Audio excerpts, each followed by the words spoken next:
What's good? Kamikochi is honestly a high altitude valley in the Japanese Alps where the river runs absurdly turquoise. The peaks hit 3,000 meters and cars aren't allowed. Bad timing will cost you here. Show up at the wrong hour and you'll photograph the famous bridge behind a wall of tour groups. I mapped out the whole 3-day route in a template, so if you want it, the link's in the description. Summer is when Kamikochi opens up. Mild alpine temperatures, wildflower meadows in bloom, every trail walkable from mid-June through October. Day 1 starts at a castle built to survive wars and ends at a bridge named after mythical river creatures. This is the day the valley opens up. Matsumoto Castle is one of only 12 original castles left in Japan, not a concrete replica, not a rebuild, the actual 400-year-old structure. The black lacquer exterior earned it the nickname Crow Castle, and that black cladding was fireproofing, not decoration. It was built to survive, and it did. Inside, the wooden staircases are so steep you'll climb in single file, gripping a handrail, developing a whole new respect for anyone who fought a war in armor. Morning is when the moat reflections are sharpest and the crowds are thin. Bring cash for entry, because there's no card machine at the gate. After the bus into the mountains, Kappa-bashi Bridge is where Kamikochi introduces itself. Wooden suspension bridge, turquoise glacial river, the Hotaka range filling the sky behind it. The bridge sways underfoot. The water below is cold enough to numb your hand in seconds, and the mountain air smells like nothing, just clean. Named after Kappa, the mythical water creatures said to live in these rivers. The statues nearby are goofier than the mythology suggests, but the river color is no exaggeration. Cross to the far side and turn around. The reverse angle is the shot most people miss because they're too busy photographing from the near side. Cell signal in this valley is unreliable, and the visitor center near the bus terminal is where you get real trail conditions, paper maps, and context for what's ahead. Grab a paper trail map here because your phone will not save you in Kamikochi, and the exhibits on how these mountains formed are genuinely worth 5 minutes. Ask about bear sightings and trail closures. This is one of the few places with that information updated daily, and the difference between knowing and guessing matters at altitude. Most visitors skip the exhibits and walk straight past, which is how you end up being the only person at the next viewpoint who actually knows what they're looking at. Day 2 goes deeper. Volcanic ponds with standing dead trees, a waterfall that looks exactly like its name, and a sacred pond at the far end of the valley. Taisho looks like a set piece.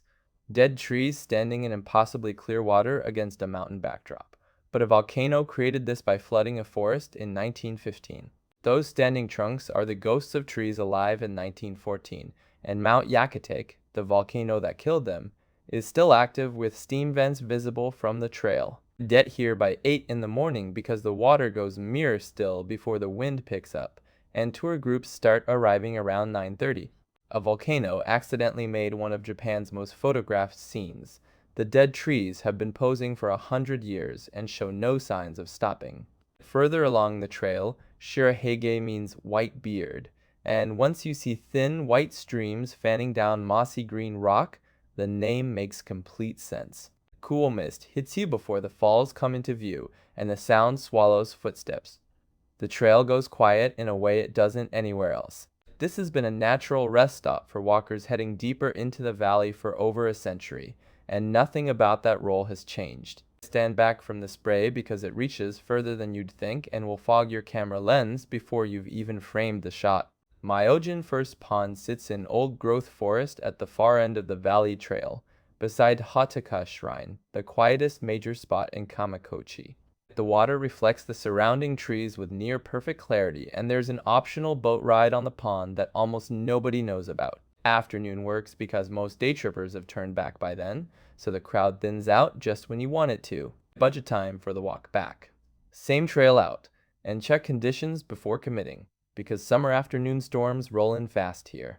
Day 3 is the easier one. Flat valley walking, a wildflower side trail most people skip, and a hot spring to finish it all off. You don't need to climb anything here. The main valley trail is flat, shaded by birch and larch, with 3,000-meter peaks on both sides. You're walking at, 1,500 meters elevation, with Alpine expedition scenery, barely breaking a sweat.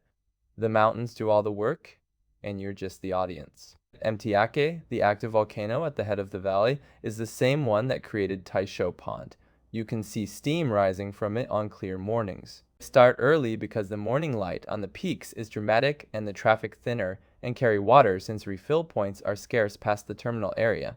A short side trail leads to Dakesawa Marsh, where summer wildflower meadows bloom in colors the rest of Kamikochi, all gray rock and green forest, doesn't have. This marsh is what the valley looked like before the trees moved in. Flat glacial ground, cooler and damper the moment you step off the main trail. Even on busy days, this detour has a fraction of the foot traffic because most walkers don't bother with the turnoff. The main trail has thousands of people photographing the same mountain. This side trail has wildflowers and approximately nobody. Hirayu Onsen is one of the oldest hot spring towns in the region, and it's also where the buses depart. The soak and the ride home start from the same place. After 3 days of walking through thin alpine air, you're sitting in hot mineral water with steam rising around you and cool mountain air on your face. These springs were soaking travelers centuries before anyone built a road to Kamikochi. The Japanese figured out the correct way to end a hike a very long time ago. If it's your first onsen, no swimsuits. Shower before entering, tie up long hair, and reserve a private outdoor bath ahead of time on summer weekends. Kamikochi is the rare place where the valley floor walk is the main event. You don't need to summit anything to feel like you've been somewhere that recalibrates what scenic means. I built the whole route into an editable template with a map, so grab it from the link in the description or pinned comment. Let me know which stop you'd add or cut from this route, drop it in the comments.